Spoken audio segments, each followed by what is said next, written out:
Glass Time Capsule, June 6th, 2024, Wilmington, Delaware, USA. The garage door had barely closed when Joey Stellato's phone rang. It was his mom. He had spent a frustrating day at the collision repair shop dealing with unreasonable customers. As he contemplated answering his phone, he heard his toddler crying on the other side of the door into his house. Did he want to deal with a crying kid, or listen to his mom, who probably wanted to gush about something his younger sister had done? He froze on the cement doorstep before finally tapping his phone. "Hi, Mom." "You home from work?" "Just barely." "You have a fun day?" "Fixing other people's cars and listening to them complain? Sure, it was real fun," Joey replied in a sarcastic voice. "But you're so good at it." "Fixing cars or listening to people complain?" "Both." "Sure, Mom.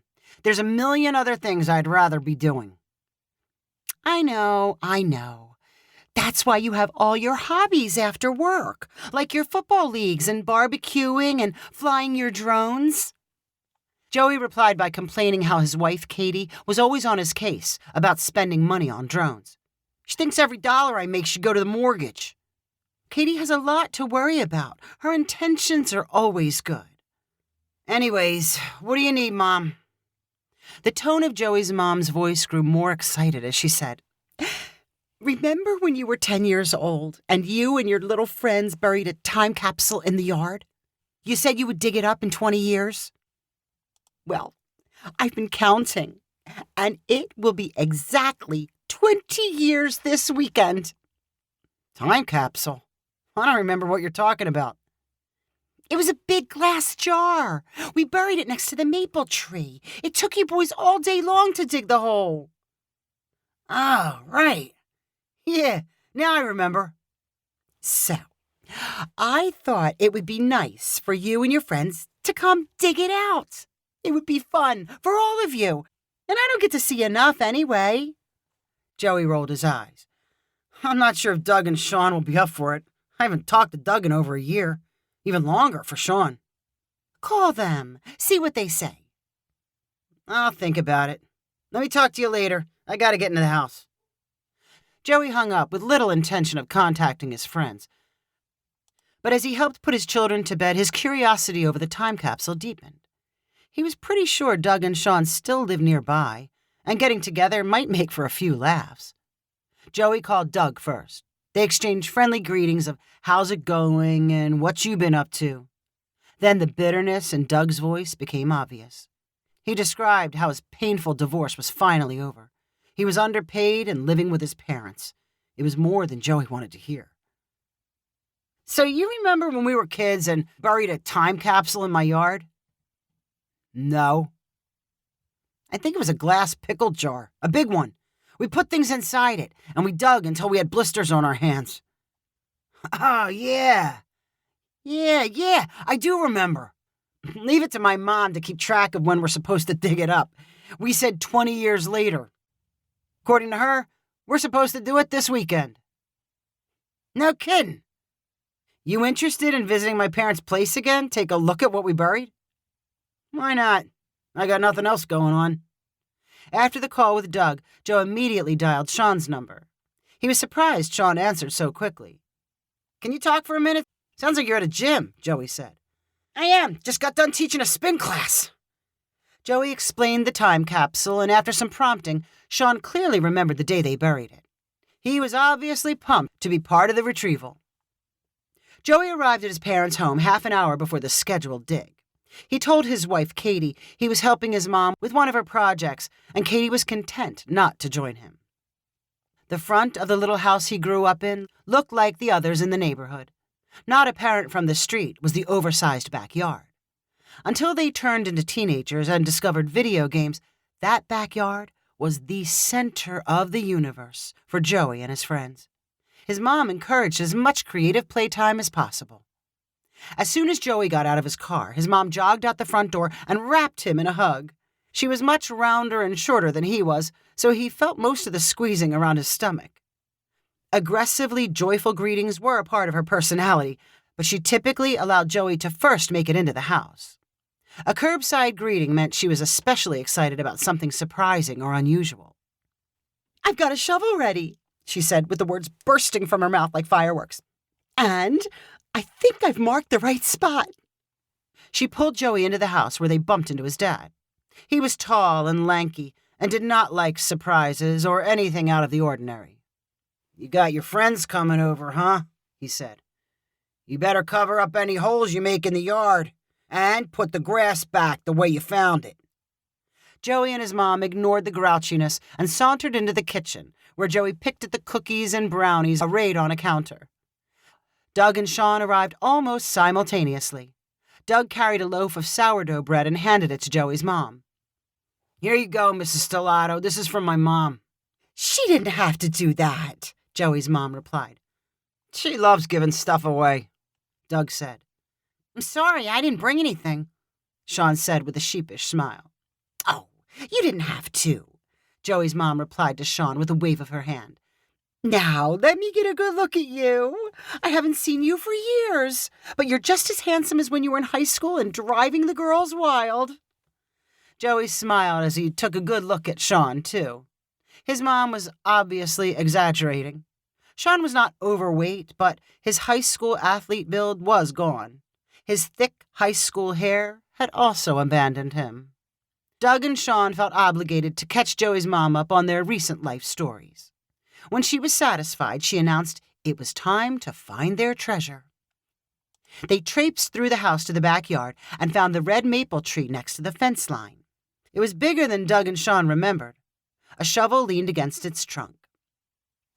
"I've already marked where I think the jar is," Joey's mom said. "You might want to dig a wide hole just to be sure you can find it." Joey's dad, who had also wandered out to the yard, grumbled about making too big of a hole. After comparing memories of where they had dug 20 years earlier, the three friends took turns with the shovel, scooping out chunks of soil. As the dirt pile grew, they speculated over how deep they would need to go. They tried to restrain their emotions, but the collective anticipation was obvious. Even Doug, who looked mostly sour when he arrived, turned giddy. Joey was on the shovel when he hit the glass jar's lid. To avoid any damage, the excavation switched to a more careful phase in which the boys dug with their hands. As their fingernails filled with dirt, they tried to remember what they put in the jar. "Was it toys?" Sean asked. "It must have been," Doug replied. "When we were 10, those were the most valuable things we had. We would have wanted to save them." The big jar finally pulled free from the hole, and Sean lifted it onto level ground, wiping at the glass sides. Okay, I'm going to open the lid," he cried. Sean strained his hands and arms to remove the lid. Then he pulled items from the jar one by one. The first thing out was a small stuffed tiger. "That's a Webkins!" Joey shouted. "Remember those? The stuffed animal matched the virtual one on your computer account?" Of course, everyone remembered. They also remembered the Tamagotchi, an electronic pet on a keychain. Sean pulled out bags of Pokemon and Yu-Gi-Oh cards, and Doug wondered if any of them might be valuable. "Whose were they?" Sean asked. "Maybe we should just divide them up evenly." A sack of hard candy and bag of microwave popcorn emerged next from the jar. Joey guessed they wanted to see if their favorite treats would survive a 20-year hibernation. "Guys, the only thing left are 3 envelopes," Sean announced. "They look like they have our names on them." "I know what those are," Joey's mom interjected. "You wrote letters to yourselves in the future, when you were 10 years old. Being 30 was the oldest you could imagine. That's how you picked the 20 years to wait." Sean handed out the letters, and the 3 friends stood dumbfounded as they turned them over in their hands. "Well, we've got to read them," Sean concluded. "Out loud or in private?" Doug asked. "Out loud. Come on, they've got to be funny," Sean replied. Doug ripped into his envelope first. He pulled out the paper inside and smirked. "I think my handwriting's gotten worse." "Read it," Joey said. "Dear future Doug, if you're reading this, it's the year 2024. The world will probably be way different."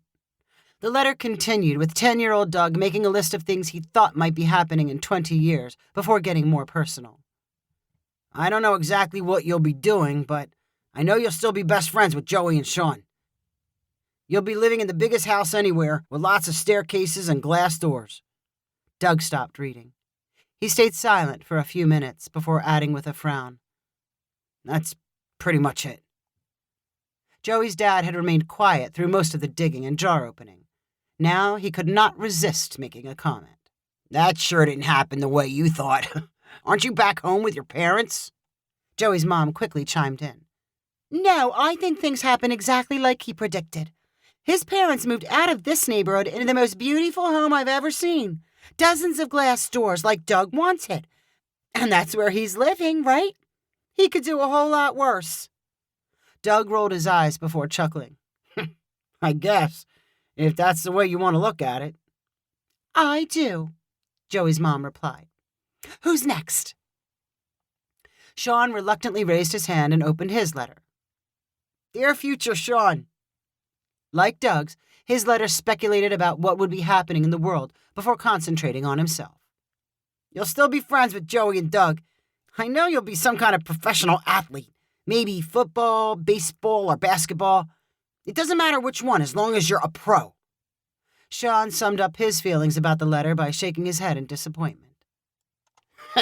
So what team are you playing for these days? Joey's dad called out with a snigger. Ha ha, Sean sarcastically replied. Wait now. This one also turned out true, Joey's mom insisted. You work in a gym training people. You run, you ride a bike, you lift weights around, and you get paid for it. That sounds like a professional athlete to me.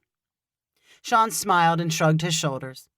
Ah, Mrs. Stellato, you can make anything sound good. Joey looked down at his envelope and said, I guess I have to read mine. He cautiously tore open the seal and began reading. His first sentences sounded a lot like those of his friends. Then he reached his predictions for his own future. In 2024, you'll be a pilot and fly around all day. Joey shook his head and sighed. Pilot? You never said you wanted to be a pilot, his dad blurted out. You could have gone to flight school. Joey rolled his eyes to indicate he had talked about it plenty of times, but did not want to rehash his former dreams. At the same time, the smile on Joey's mom's face grew so large it practically swallowed her face.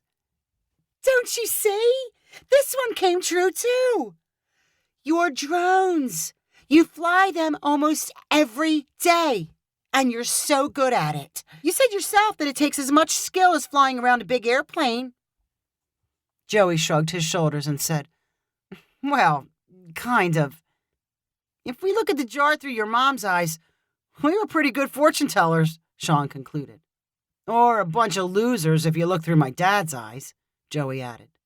Joey's dad grumbled and said, You losers better put the dirt back in the hole before you leave. Then he walked away. The three friends stuffed their letters into their pockets and then negotiated on how to divide the loot from the jar. Joey's smiling mom stood watching the entire time. When the boys grew curious about whether the popcorn would still pop, she waved for them to come into the kitchen and try. And I'll make some better food than popcorn. Maybe you can play some games or think about burying another time capsule. Stay as long as you like. I tell Joey he doesn't come over enough. As they sat around the kitchen enjoying Joey's mom's chicken cutlets, Doug's grin returned. I forgot how much I like this place, he said. Something about it just makes me feel good. Maybe we could get together kind of regular, Sean suggested to Joey.